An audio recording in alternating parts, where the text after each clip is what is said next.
If your son's going to be in the NBA, you have to be open to taking criticism. It happens. Trust me, I know. I played for my father, not with my father. I played for him. All right, he was the head coach of an NBA team. That was a big thing, playing for him. We got a lot of scrutiny. It comes with the territory. I promise you, my father didn't go up to every single person that said something negative about me. He didn't even pay attention to it. That's part of the gig. If Bronny's going to be in the NBA, people are going to talk about him, right? That's part of the sport. It's part of being a professional. Your job is to take criticism. Sometimes people are going to say things in your favor. Sometimes they're not. It's part of the gig. You get paid millions. You deal with it. That's why we call us professional athletes. A professional comes first. With that being said, Bronny James was a 55th pick of the draft.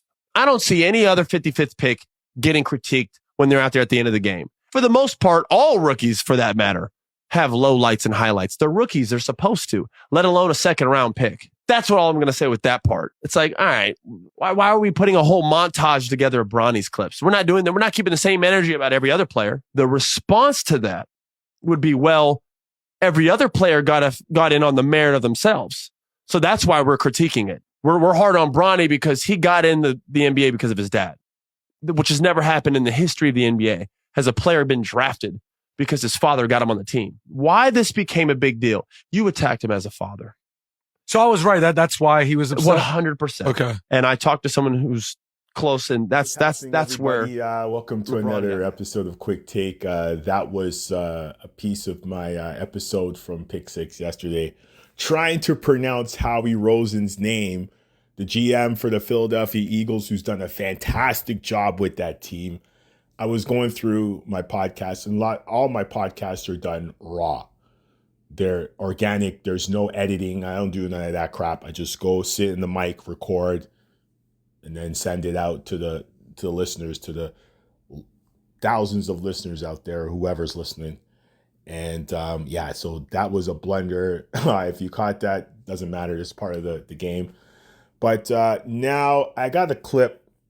I want you guys to listen to Austin Rivers. He has a very interesting take on Bronny James. I've said some things about Bronny, and I've been 100% behind him and LeBron based on a lot of things that others do that never get called out for. But just listen to this take from Austin Rivers, and then I will proceed with Austin Reeves, my follow-up on that. Sometimes when you catch a clip from him on social media or on YouTube, he's got some very solid takes.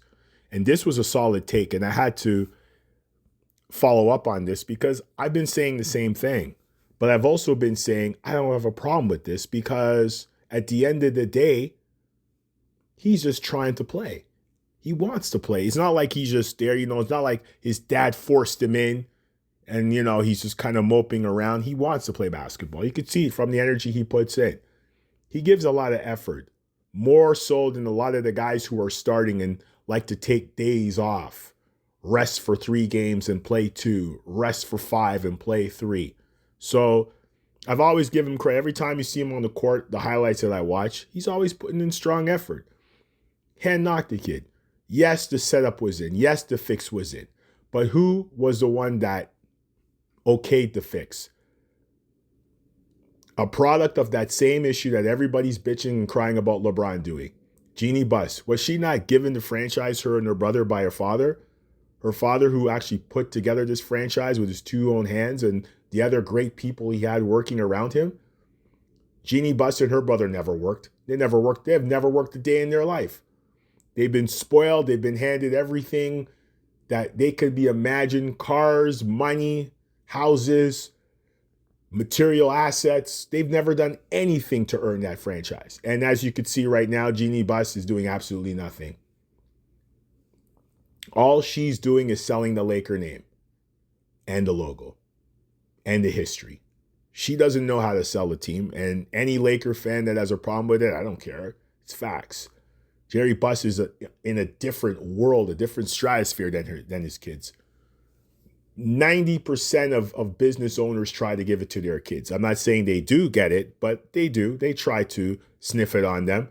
You see it in the NFL, Kansas City, Chicago, Pittsburgh, the Las Vegas Raiders. Are they not products of their parents or whoever? Come on.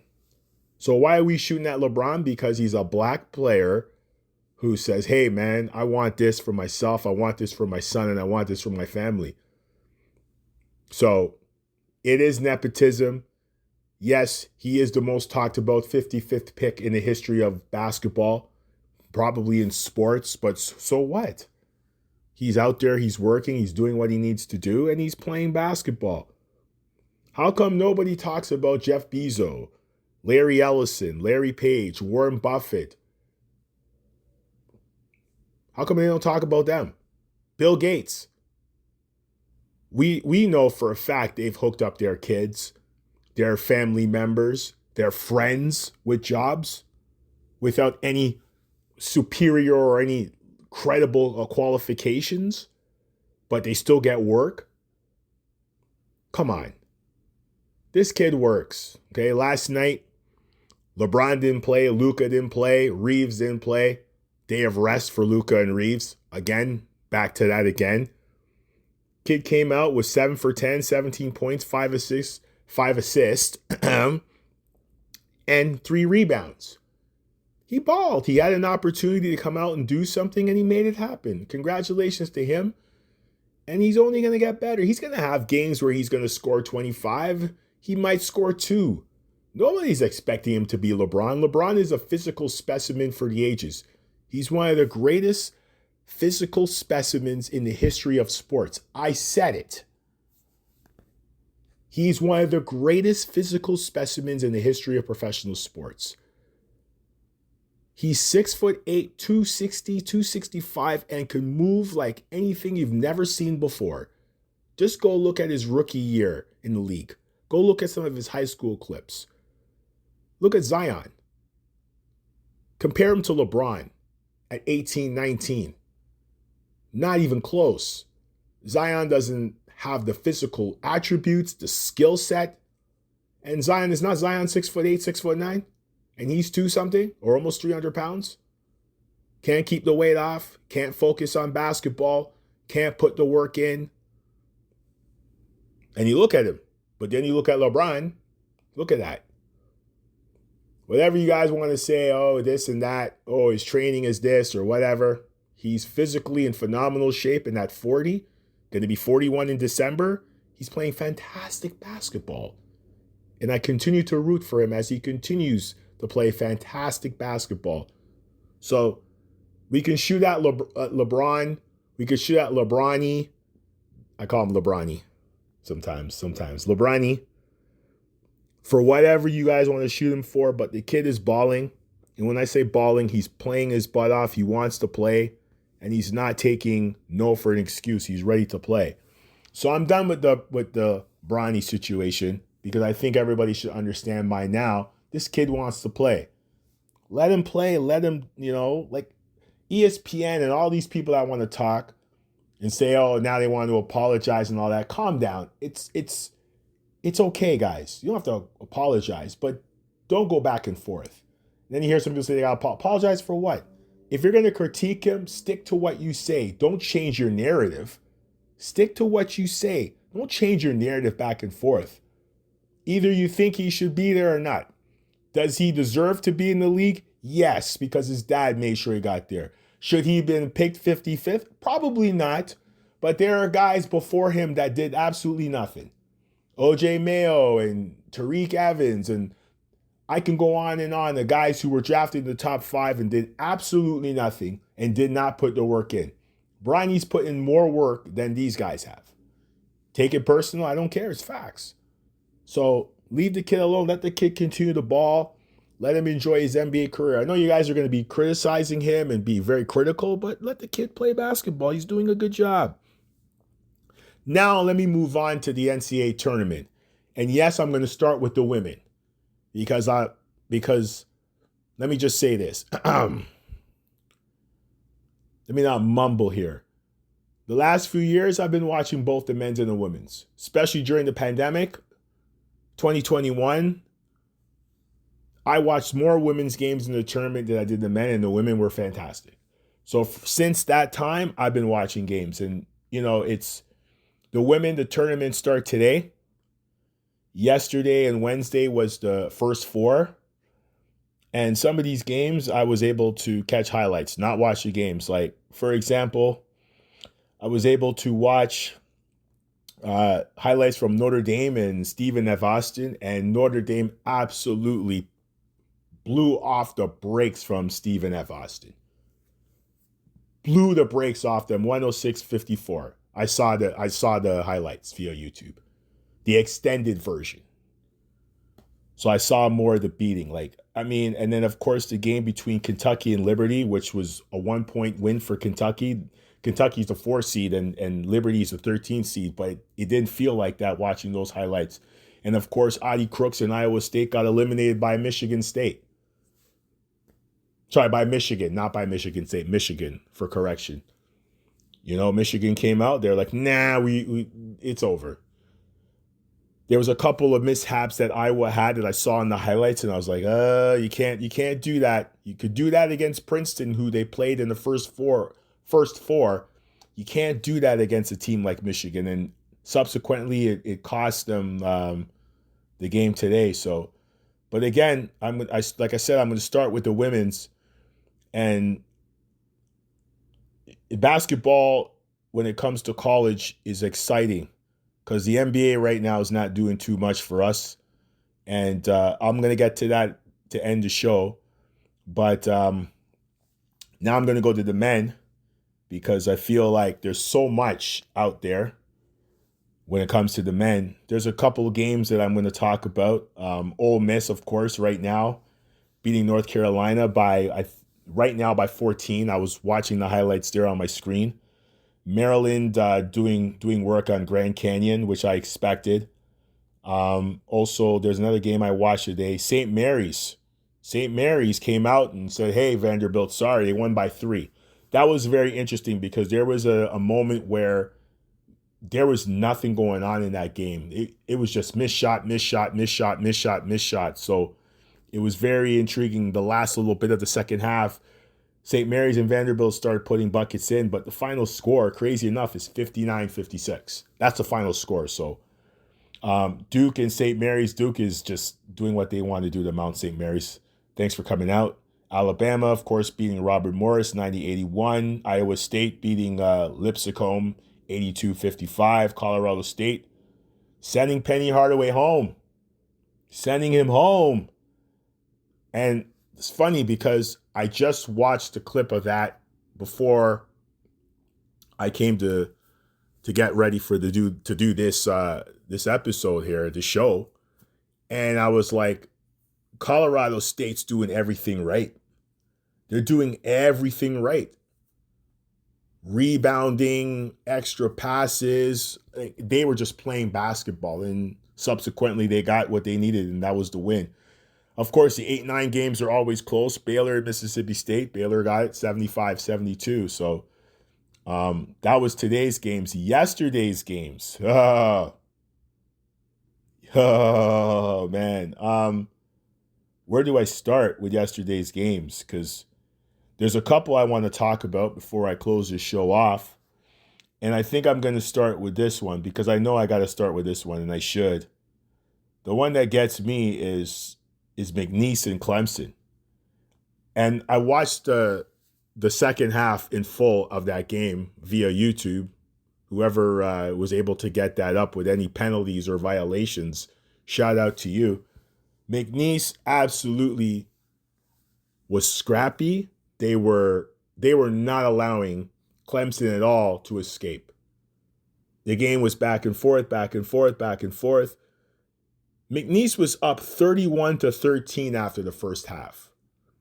And I remember it because I saw the screen. I was like, what? And then you look at the score. It's like, what's going on? And Clemson came on the route. Clemson scored 54 points in the second half and still lost by 2. I just want you to understand that. They scored 54 points in the second half and they still lost that game. So it's a reminder, yes, you win the game in the second half, but make sure sometimes you show up in the first half so you don't have to fight all the way to get back, which they had to, and it was too late. Drake beating Missouri 67-57, which was interesting. I thought Drake was doing what they had to do. I watched the highlights of that. Arkansas and Kansas, which was back and forth 10-7. Those are always a flip, a 50-50 flip. 79-72. UCLA 72-47 over Utah State. Creighton 89-75 over Louisville. That was an interesting game, to say the least. Gonzaga 89-68 over Georgia. So the first round yesterday was as intriguing as is. 75-63 Purdue over High Point. High Point actually showed up in the first half. Texas Tech, UNC Willingham 82-72. Wisconsin 85-66. St. John's 83-53 over Omaha, and Tennessee 77-62 over Wofford.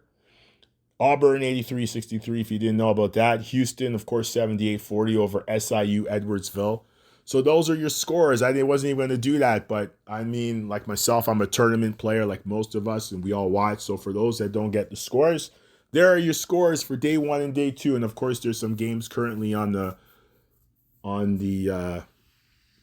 channel right now going on. So check that out. Whether you got CBS, TSN, whatever network you have in North America or across the world. So let me talk about the NBA. Let me get into the NBA before I close off this show. So now the NBA, how do you fix it? What's the solution? There is none. Until the upper management figures out that there's a problem, nothing's going to change. And they don't think it's a problem. If they thought it was a problem 3 years ago, they would have done something. They say, well, shorten from 82 to 65. That's going to help. No, it's not, because the players are going to miss even more games. Cut the quarters down. Sorry, not the quarter time from 12 to 10. That's not going to change nothing. Or maybe they might say, well, if you only play a certain amount of games, or if you play a certain amount of games, then you'll be eligible for the playoffs. That's not going to change anything. They tried it with the awards. Nobody cares. Is it the money? Is it the game? Is it the leadership on top? Leadership on top obviously is a part of it.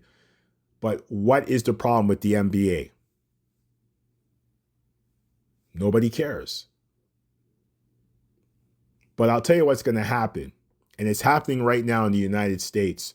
There's an administration right now in the United States that is causing havoc. And they are making sure that they cut money, they cut jobs from all corners and crevices across the country. So when you take away jobs, you take away benefits, you take away accessible resources, do you think that these people are going to have money to go and watch these games? They're not. So who's it going to hurt? You hurt the consumer is going to hurt the big brands.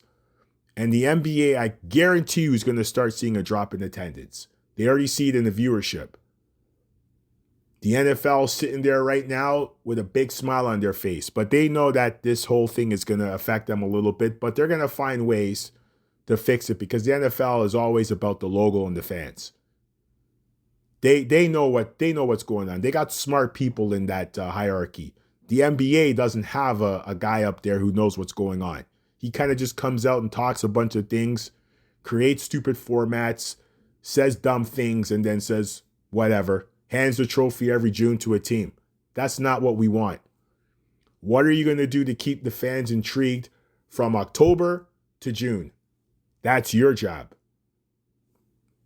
And until he is either going to fix it or he's gone and his other constituents come together and find out ideas and the players actually care, I don't blame the players. Get your money. Get every cent. Every single cent, get it. Until these guys upstairs understand what's going on and respect the game, because I'll be honest and I'll go out on a limb and say this. I don't think Adam Silver respects the game at all. I don't think he does. I think he just likes to talk and put out stupid, egregious ideas, and then that's about it. I don't think he respects the game like David Stern has. Obviously, he doesn't. Like, it's so preposterous right now what's going on in the NBA, and it's like, I just sit there and I'm like, players, keep collecting your checks. Keep collecting that money. So there is no end to the NBA problems. So that's my take, folks. I'm out. Signing out. Peace.